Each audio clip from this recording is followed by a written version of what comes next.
Ça dépend quel Français. On a une génération aujourd'hui qui vit moins bien qu'il y a 50 ans. Voilà.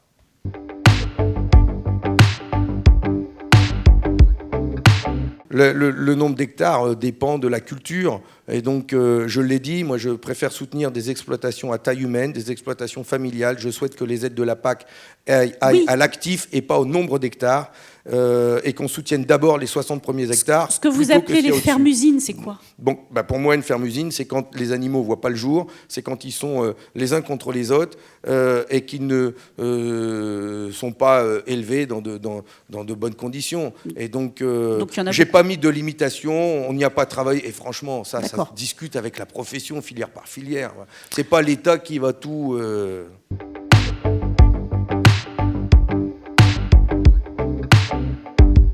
Bien sûr que non, il faut l'augmenter, il en faut plus des éleveurs.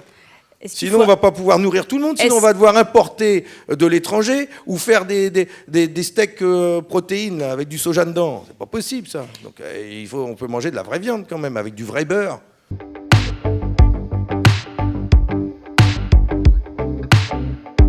Il faut en sortir. Il faut en sortir. Et c'est pour ça que quand je parle d'investir dans la recherche et de créer les conditions alternatives, il faut y aller. Il y a des pesticides qui sont beaucoup plus toxiques que le glyphosate d'ailleurs.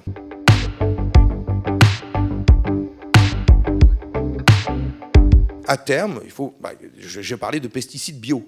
Donc ça dépend ce que l'on met derrière. Bon. Est-ce qui est nocif? Mais moi, pesticides bio, je comprends pas. Moi, c'est une molécule. C'est quoi? Non, et ben justement, je vais vous inviter à venir dans cette start-up qui est géniale. J'entends le marketing, mais je vois pas.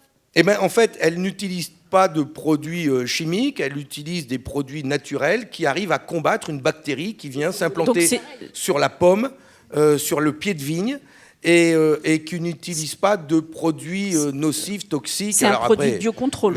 Oui, c'est ça. Et en fait, il y en a très très peu sur le marché. Il faut pouvoir les développer, mais pour ça, il faut investir dans la recherche et que ceux qui ont des brevets dans ce domaine puissent pouvoir les faire valoir au plus vite, ce qui n'est pas le cas.